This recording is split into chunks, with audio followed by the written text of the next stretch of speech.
Amén. Pueden sentarse. Hoy vamos a estar continuando con nuestra serie de mensajes basada en el libro de los Hechos de los Apóstoles, en donde continuaremos viendo cómo el Evangelio y la expansión y la misión de la iglesia continúa. El tema para esta mañana es la perseverancia en la misión. ¿Y qué significa eso? Nosotros vamos a estar viendo por qué la perseverancia en la misión es tan importante. Y antes de comenzar, quisiera decirle estas palabras, ¿verdad? Que había un hombre en un sitio de estos fríos, ¿verdad? Estados Unidos o Canadá, que gracias a Dios nosotros estamos en Puerto Rico con el calientito. Pero lamentablemente la realidad para muchas personas es que tienen que paliar la nieve frente a su casa todas las mañanas. Cuando van a salir a su trabajo, lamentablemente tienen que coger y paliar la casa, ¿verdad? Paliar esa entrada, ¿verdad? Y esto fue lo que estaba sucediendo con un hombre que él tenía, ¿verdad? Estaba paliando lo más bien. De repente se le acercaron dos muchachos con palas similares y le preguntaron al Señor, ¿paliamos su nieve? Le preguntó a uno de ellos y le dijo, son $2 nada más. Perplejo, el hombre respondió, ¿acaso no me están viendo que estoy haciendo lo mismo? ¿Usted imagina en esa escena en donde usted está paliando y vienen dos muchachos y le dicen, por $2 nosotros la paliamos? Y uno de los muchachos le respondió, claro, por eso le preguntamos, porque nosotros recibimos más trabajo cuando las personas han hecho la mitad y están listas por darse por vencidos, ¿verdad? Y esa fue la escena, ¿verdad? El doctor, un maestro en el Wheaton College en Illinois, siempre le decía a sus estudiantes, siempre es muy pronto para darse por vencido. Y Charles Spurgeon, hablando de esto también, le recordaba a la congregación en Londres siempre que él le decía, con perseverancia el caracol llegó al arca. Con perseverancia el caracol llegó a la arca. O sea, el caracol, el que va por ahí súper lento, ¿verdad? Que va ahí, parece que tú te vas y se acaba el culto y todavía va por la primera loseta. Pues con la perseverancia, Charles Spurgeon le decía, ese caracol llegó al arca. Y eso es precisamente lo que estaremos viendo en la mañana de hoy, cómo la perseverancia en la misión de Pablo y compañía siempre le rindió frutos. Por eso yo quiero que me acompañen en sus Biblias a Hechos, capítulo 18, versículos del 1 al 17. Hechos, capítulo 18.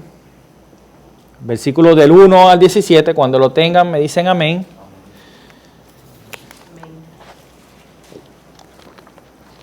Estaremos leyendo el texto, vamos a orar para pedir dirección al Espíritu Santo, lo explicaremos y luego con la ayuda de Dios aplicaremos esto a nuestras vidas. Hechos capítulo 18, versículos del 1 al 17.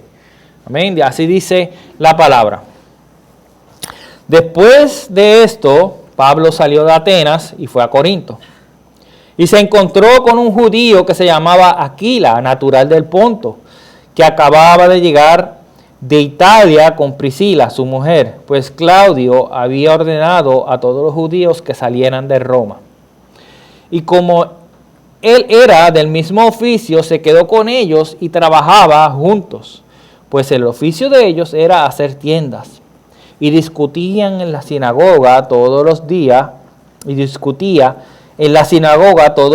de reposo, y trataba de persuadir a judíos y griegos. Cuando Silas y Timoteo descendieron de Macedonia, Pablo se dedicaba por completo a la predicación de la palabra, testificando solemnemente a los judíos que Jesús era el Cristo.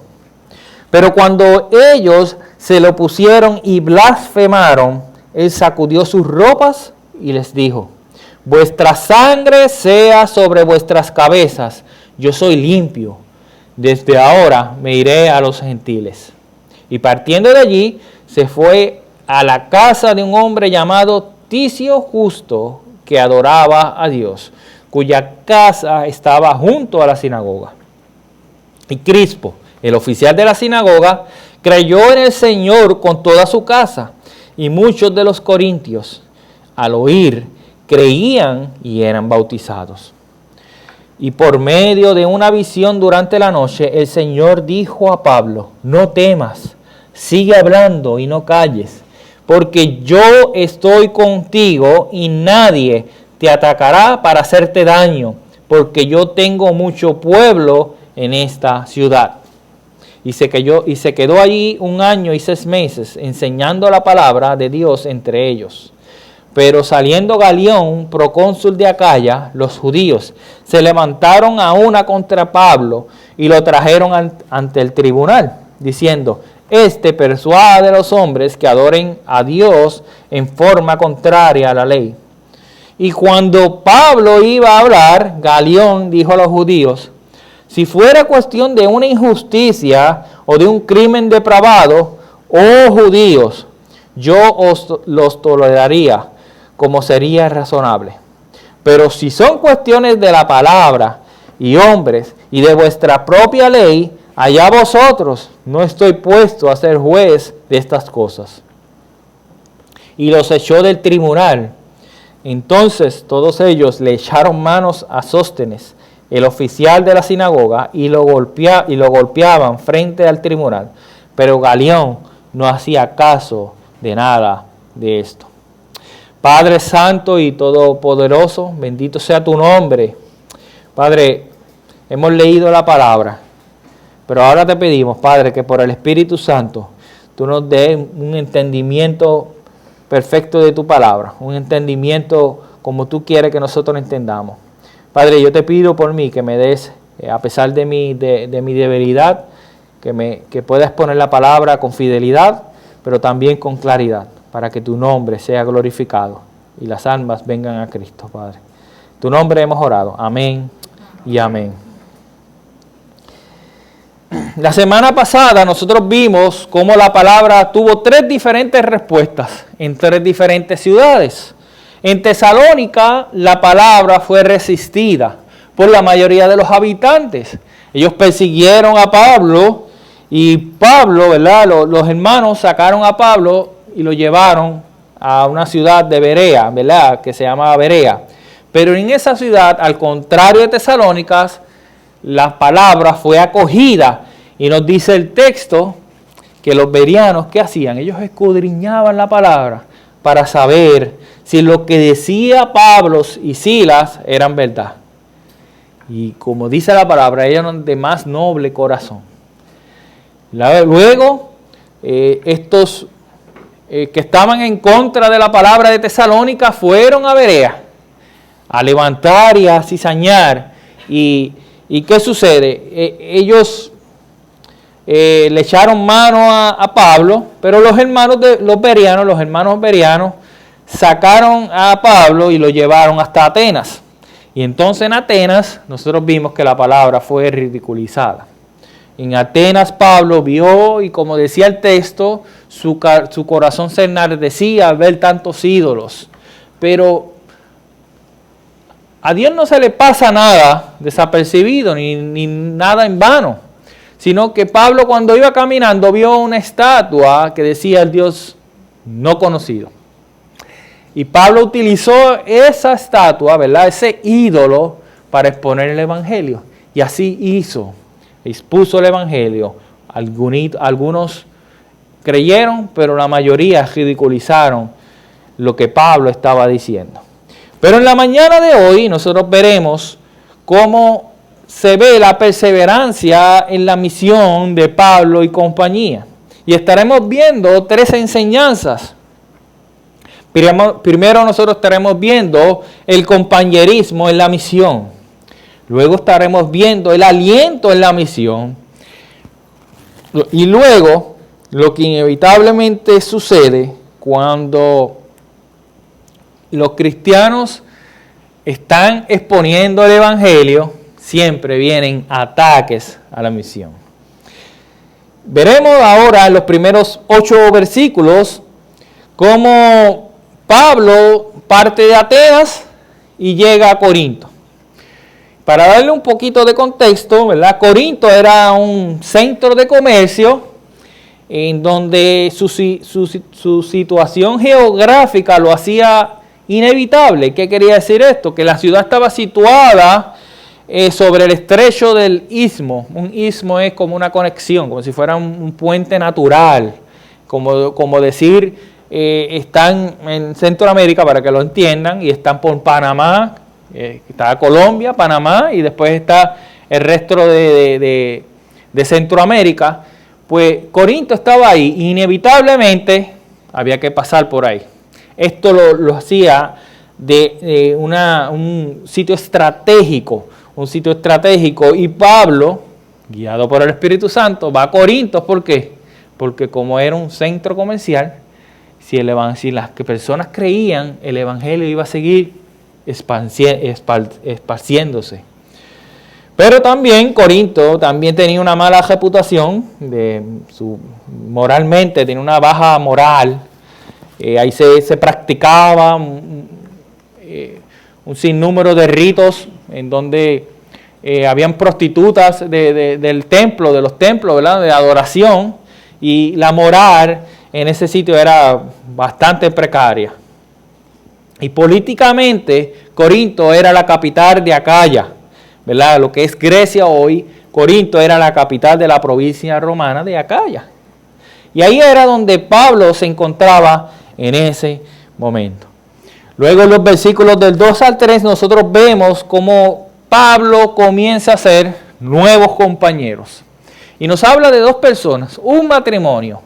Primero habla de Aquila, que lo describe Lucas como un judío del Ponto que vino con su esposa Priscila.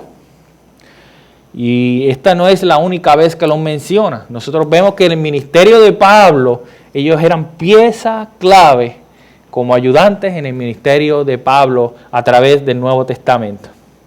¿Y qué había sucedido? ¿Por qué ellos estaban en Corinto? Ellos estaban en Corinto porque Claudio, que era el emperador, había expulsado a todos los judíos de Roma y los estaba acusando de que ellos eran revoltosos, ¿verdad? Que habían revoltosos. Había un historiador romano que decía que estas revueltas eran debidos a un Christus, ¿verdad? Lo que se cree que eran los cristianos, ¿verdad? Y los sacó de Roma. Eso es lo que ese historiador decía. Y es interesante porque Lucas no menciona que ellos se convirtieron en ese momento. O sea, que lo que podemos asumir es que tanto Priscila como Aquila ya eran creyentes cuando llegan a Corinto. Y no eran creyentes recientes, sino parece que eran creyentes maduros. Y que nos dice el texto también que Pablo era del mismo oficio que ellos. Y como les dije, para Dios no hay casualidades. Pablo con el mismo oficio, Aquila y Priscila con el mismo oficio, eso más, además de ser cristianos, eso los une. Y eso fue lo que utilizó Dios para que la relación de ellos, la amistad de ellos, se fuera fortaleciendo. E hicieron unos lazos bien profundos, unas raíces que terminó teniendo un vínculo profundo entre estos hermanos, entre Pablo y Priscila y Aquila, ¿verdad? Luego nos dice que Pablo, como tenía de costumbre, iba los sábados o los días de reposo a la sinagoga a discutir, a tratar de persuadir tanto a judíos como a griegos. Pablo se ocupaba de su oficio, ¿verdad?, de tienda durante la semana, pero en los días de reposo iba a la sinagoga a tratar de persuadir a los judíos y a los griegos de que Jesucristo era el Mesías. Ese Mesías que ellos tanto esperaban, había llegado hace un tiempo a través de Jesucristo, que Jesucristo era, o Jesús era el Mesías que ellos tanto esperaban. Y luego nos habla que Silas y Timoteo, ¿se acuerdan? Pablo salió, los hermanos habían sacado a Pablo, lo habían llevado a Atenas porque lo querían, ¿verdad? Tenían miedo de que le hicieran algo a Pablo, lo sacan a Atenas, pero Silas y Timoteo se quedan en Tesalónica, fortaleciendo a esos hermanos, continuando, discipulando a estos hermanos. Y luego Pablo dice, les deja órdenes a decir a ellos que luego se encuentren con él. Y ese encuentro sucedió en Corinto. Y ellos llegan desde Macedonia y se encuentran nuevamente con el apóstol Pablo. Y estos compañeros misioneros se reúnen nuevamente. Y qué hermoso es, ¿verdad? Cuando estamos trabajando para la obra misionera y uno se encuentra con viejos compañeros, ¿verdad? Con los compañeros. Eso es hermoso cuando uno va a otro país y se encuentra con cristianos cuando uno va a una misión y parece que los conoció de toda su vida. Eso es una tremenda emoción. Imagínense lo que sintió Pablo luego de pasar por Atenas y pasar todo ese tiempo. Y llega a Corinto y llegan estos viejos amigos, Silas y Timoteo, compañeros de la misión. Y lo más probable es que Pablo sintió una emoción que además eso le traía aliento a él. Le traía gozo, motivación, en fin. Se animaban unos a otros.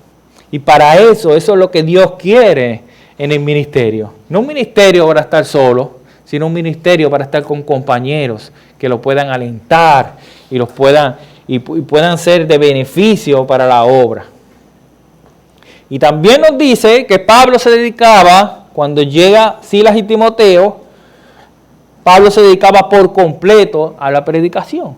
Lucas no lo menciona ahí, pero por las cartas del propio apóstol Pablo, probablemente lo que se habla en 2 de Timoteo, en 2 de Corintios capítulo 11 y 8, y en Filipenses capítulo 4, 15, en donde Silas y Timoteo le traen una ofrenda a Pablo. Y en Corinto le dice, yo no fui carga para ustedes.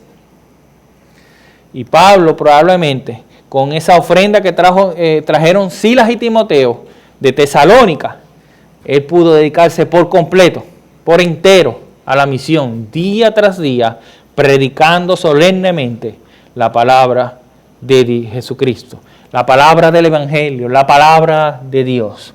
¿Y qué sucedió? Pues esto trajo oposición de los judíos. Y Pablo nuevamente, como dice, se dirige a los gentiles. Y es interesante porque Pablo les dice, y esto no fue que lo rechazaron una vez, lo más probable es que, como dice Lucas, de continuo, día y tras día, estaba predicando el Evangelio. Y lo rechazaban y se oponían a él.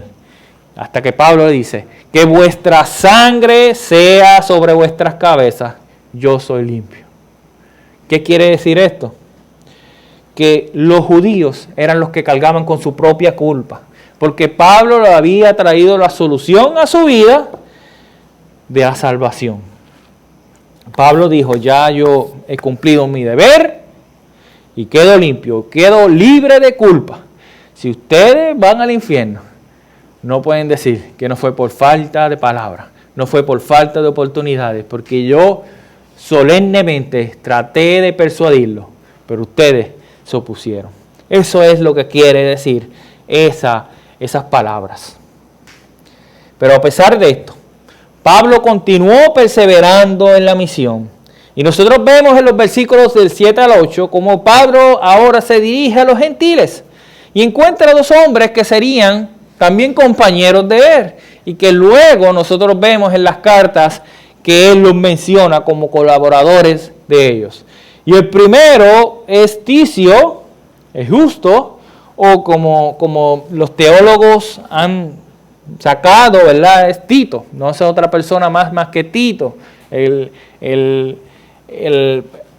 La carta pastoral, una de las cartas pastorales que le escribe Pablo, es de Tito, ¿verdad? El que le dejó en Creta para que resolviera lo deficiente.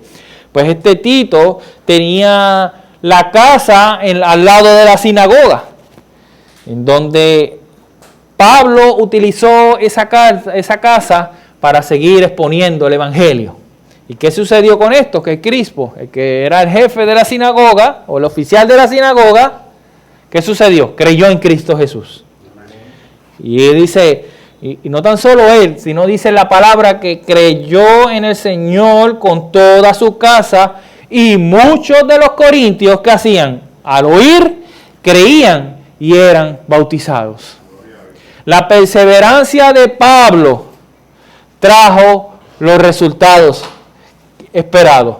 ¿Qué era? Que la palabra de Dios, que el Evangelio sea escuchado, pero no tan solo escuchado, sino que creído, y no tan solo creído, sino que dieran testimonio público al bautizarse de que habían creído en Cristo Jesús. Y nuevamente, Pablo se dedicó a lo que fue enviado, que era a predicar solemnemente el Evangelio. Pero ahora estaba contando con la ayuda, con el aliento, con el compañerismo de Silas, Timoteo y sus nuevos compañeros, Aquila, Priscila, Tito, Oticio y Crispo. Ahora Pablo tenía un equipo más grande, unos compañeros que le servían a él para la misión. Pero todo esto fue posible gracias a Jesucristo. Solo Él es el que nos une gracias a su sangre. Es gracias a la sangre de Cristo en que personas de diferentes contextos que no se conocían antes son unidos en Cristo Jesús. Solamente eso es posible por la sangre de Cristo Jesús, por el sacrificio que hizo Cristo en la cruz. ¿Y cuál es ese sacrificio? Que vivió una vida perfecta, la vida que nosotros no podemos vivir, cumplió la ley como nosotros no podemos cumplir la ley, muere en nuestro lugar. Y eso parece tan sencillo, pero lo que le costó a Dios fue algo tan y tan grande que nosotros jamás, la humanidad entera, tendrá para pagarle a Dios. Él cogió y mató a su hijo por nosotros. Esa fue la cruda realidad. A veces lo adornamos y es así, Dios es amor, claro, pero el amor de Dios no es un amor romántico como el del ser humano. Es un amor sacrificial, en donde nosotros nos merecíamos la ira de Dios y Él la descargó sobre su Hijo, para que nosotros podamos ser unidos en compañerismo a Cristo Jesús. Y no tan solo murió en la cruz y pagó nuestro pecado, porque si se hubiese quedado ahí, todavía estuviera el ritual de sacrificio de animales, porque eso hasta ahí no iba a hacer nada. Pero ¿qué sucedió? ¿Qué fue lo que hizo único ese sacrificio perfecto? La resurrección de la muerte, venciendo la muerte y el pecado. Y eso es lo que nosotros tenemos que darle gracias a Dios. Porque gracias a eso, en Jesús, que es nuestro ejemplo perfecto de lo que es un compañerismo. ¿Ustedes se acuerdan cuando Él escogió a los 12 compañeros, los 12 apóstoles, los 12 discípulos? Si Jesucristo, siendo Dios, escogió 12, y entre ellos un traidor y uno que lo iba a negar, pero 12 personas, 12 hombres que lo ayudaron a tener compañerismo para hacer la obra. ¿Quiénes somos nosotros para no tener compañerismo? ¿Quiénes somos nosotros para no trabajar en equipo? Porque ese es el propósito de Dios, que nosotros vivamos en comunidad, en compañerismo, para que a través del compañerismo nosotros podamos continuar perseverando en la misión. Y en los versículos de 9 al 11 nosotros vamos a ver que hay un aliento, que a pesar de la dureza o la oposición en el ministerio, en la misión, nosotros vemos que va a haber un aliento. ¿Y cuál es ese aliento? Nosotros vamos a estar viéndolo en estos versículos del 9 al 11. Que en medio de tanta oposición, quizás también un cansancio emocional, el apóstol Pablo, además de recibir de buenos amigos y compañeros del ministerio aliento, recibió aliento del propio Dios. Nosotros vemos en el versículo 9, como nos dice que en la noche Pablo tuvo una visión en donde el Señor le dijo, no temas, no temas. Usted imagínese uno en medio de una situación en donde uno está exponiendo el evangelio y humanamente uno tiene miedo, uno tiene temor de nos están persiguiendo y si proclamamos el evangelio nos van a asesinar, nos van a matar, nos van a perseguir. Y de momento tú escuchas en una visión al propio Dios diciendo, no temas, no temas. Pero le dice, sigue hablando y no calles. Quizás Pablo podía sentir miedo en lo que estaba viviendo. El proclamar el evangelio en una ciudad hostil puede intimidarnos. Claro que sí, puede intimidarnos. Y necesitamos el aliento. ¿Qué mejor aliento que el de nuestro Señor Jesucristo? En donde podemos sentir ese miedo, pero si nosotros sabemos que Dios dice, no temas, no temas, porque ¿cuál era la seguridad de Pablo para no temer y continuar perseverando, continuar expandiendo el evangelio? Era que el propio Señor Jesucristo estaba garantizando de que nada le iba a ocurrir. ¿Pero por qué? Porque Él tenía un pueblo ahí. Yo tengo un pueblo, no temas, continúa, persevera, porque yo tengo un pueblo. Y eso es lo mismo que Él nos dice a nosotros. No teman, continúen, siguen predicando el evangelio. Aunque no vean resultados, sigan predicando el evangelio, porque yo tengo un pueblo que voy a salvar. Y ustedes son los que yo voy a utilizar para salvar a ese pueblo mío. El Cristo resucitado se le apareció por la noche y le aseguró que no le sobrevendría ningún daño en Corintio, que a pesar de la oposición que provocara su testimonio, él no iba a sentir ningún daño, porque Dios, Jesús, tenía mucho pueblo. La afirmación de yo tengo mucho pueblo en esa ciudad implica la doctrina de la elección divina. Porque conoce el Señor a los que son suyos, como dice en Timoteo capítulo 2, 19. Es Dios quien sabe. Y eso es lo que nosotros tenemos que aferrarnos, en que no somos nosotros los que vamos a causar que la gente se convierta. Es Dios, porque es Dios que los escogió. No somos nosotros, es Dios que los escogió. Es Dios que escoge a la persona para ser salva. ¿Nosotros podemos cuestionar eso? De ninguna manera, Él es Dios. Nosotros simplemente tenemos que ser obedientes y predicar el evangelio a aquel que nosotros creemos que no se va a convertir o a aquel que nosotros creemos que se va a convertir. A todos nosotros tenemos que predicar el evangelio, porque a nosotros no nos compete el decidir quién se salva y quién no se salva. Eso le compete al Dios Todopoderoso, al Dios que murió por nosotros en la cruz. Y el resultado de esta visión de aliento fue que Pablo se quedara por 1 año y medio, ahí enseñándoles, discipulándolos, predicando la palabra, enseñando la palabra a otros. Y como ya hemos visto, la perseverancia en la misión necesitó de compañerismo, pero también de aliento. Pero ahora nosotros vamos a ver, como hemos visto durante Hechos, lo inevitable del tú perseverar en la misión. ¿Y qué es? Que van a recibir ataques.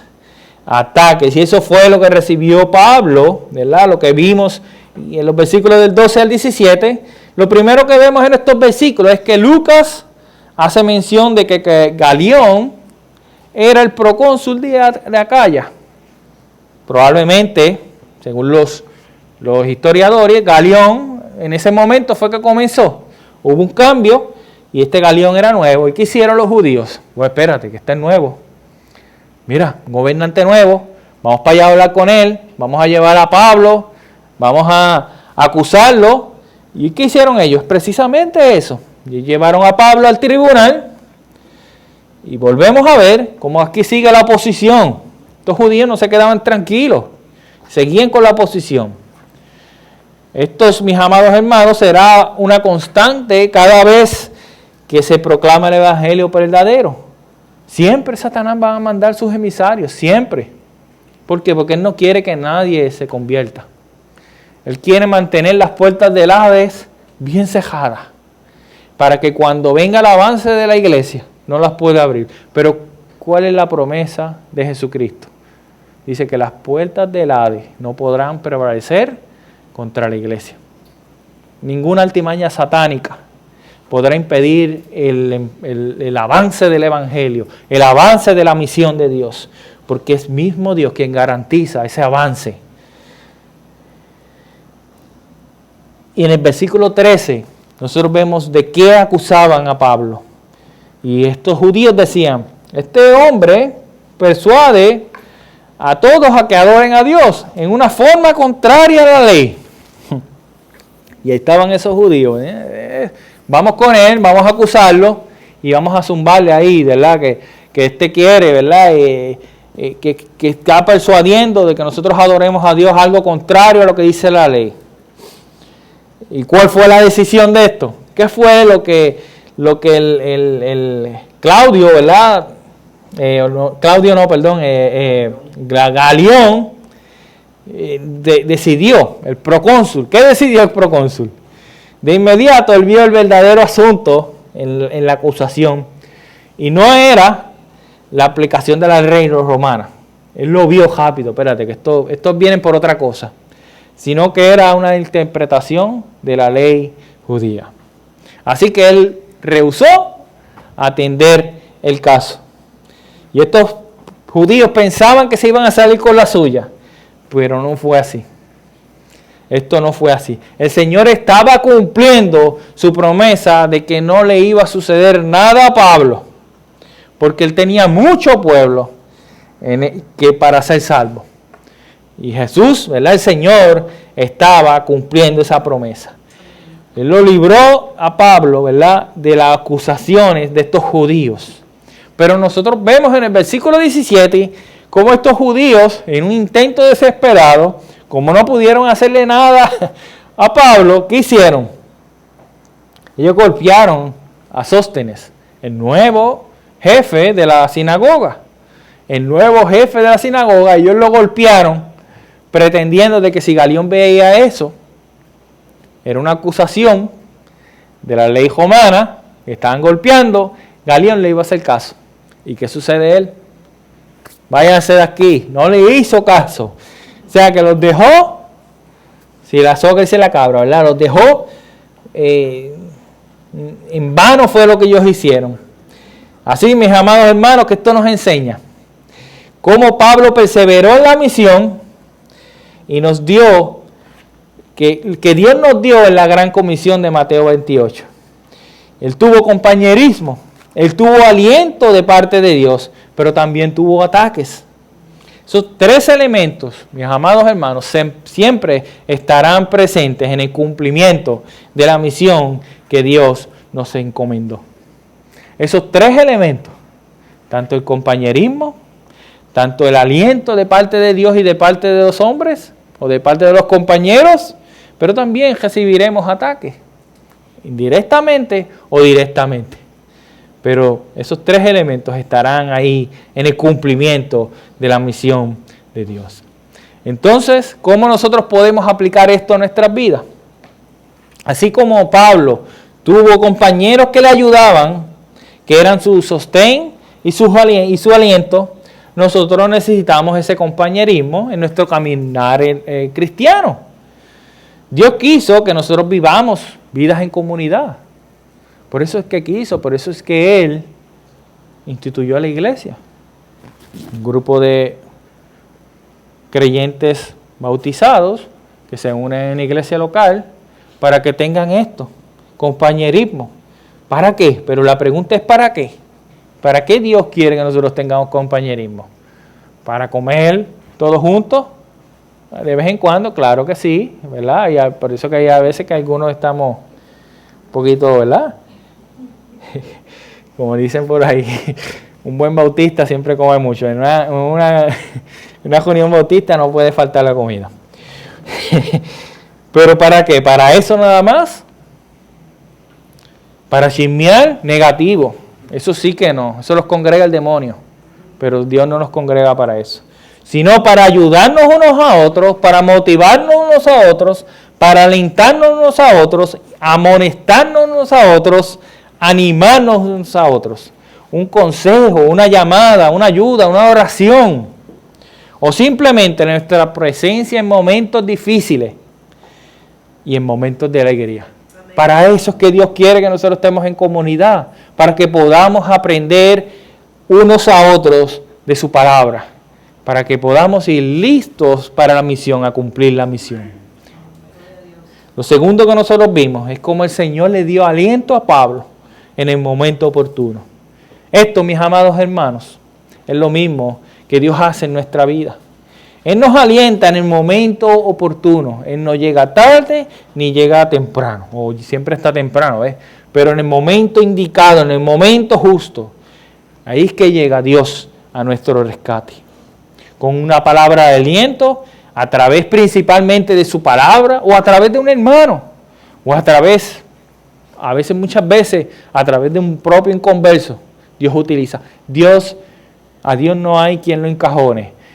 Dios utiliza el medio que Él quiere para sus propósitos.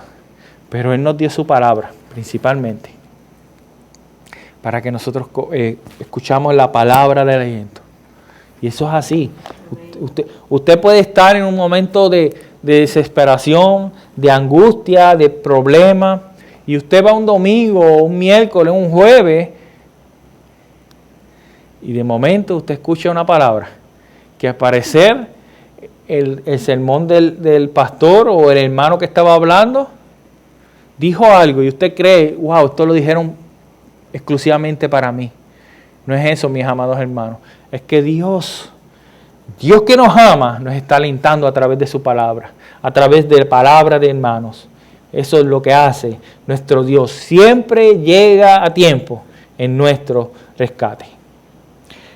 Y hay una promesa tan hermosa en que nosotros podemos agarrarnos de esa promesa de Jesucristo que dijo, Él dijo que iba a estar con nosotros hasta el fin del mundo. Y por eso que nos envió el Espíritu Santo, para ayudarnos a perseverar hasta el final. Nos llevará hasta puerto seguro y nos ayudará a perseverar en la palabra, a perseverar en nuestra vida cristiana, para llevarnos a puerto seguro hasta que Cristo vuelva o nosotros nos vayamos primero, ¿verdad? Nos muramos. Pero ese Espíritu Santo lo reciben aquellos que depositan su fe en la obra perfecta de Cristo. ¿Y cuál fue esa obra perfecta? Pues fue la vida sin pecado de Jesús, la muerte sustitutoria de Jesús por nosotros, en donde Dios derramó la ira por el pecado. Y la tercera cosa, importantísima, la resurrección de Jesús, venciendo la muerte y al pecado. Esto, acompañado del arrepentimiento del pecado en nuestras vidas, es lo que produce que nosotros seamos salvos y recibamos la promesa del Espíritu Santo. Amén. Y la tercera cosa que nosotros vimos es que Pablo recibió ataques por perseverar en la misión. Mis amados hermanos, nosotros recibiremos ataques del enemigo por cumplir la misión de Dios, la misión que Él nos ha encomendado. Pero hay un gran consuelo, y es el que está con nosotros es mayor que el que está en contra de nosotros. Amén. Esto es lo que nos da confianza, que a pesar de los ataques, al final seremos victoriosos. ¿Por qué seremos victoriosos? Porque la victoria que Cristo obtuvo en la cruz es la que nos garantiza a nosotros la victoria segura, que a pesar de los ataques que recibamos, nosotros somos más que victoriosos por Cristo Jesús. En conclusión, mis amados, confiemos, porque nuestra perseverancia en la misión está en la mano de Dios. Vendrán rechazos y ataques, pero recordemos que nuestro Cristo fue rechazado, pero recibió el peor de los ataques. Murió por nosotros. Lo humillaron como nadie. Por eso es que Él nos puede consolar, Él nos puede animar y aún más, Él nos prometió que estaría con nosotros hasta el fin. Yo quisiera terminar con unas palabras de Thomas Kelly que dice, en medio de la oposición, esto es una oración que él hizo por sus alumnos, en medio de la oposición, que confíen, oh Señor, en ti, cuando el éxito corona su misión, que tus servidores sean humildes. Nunca los dejes hasta que tu faz en el cielo te vea. El que tenga oídos para oír, que oiga lo que Dios nos dijo en su palabra. Padre Santo,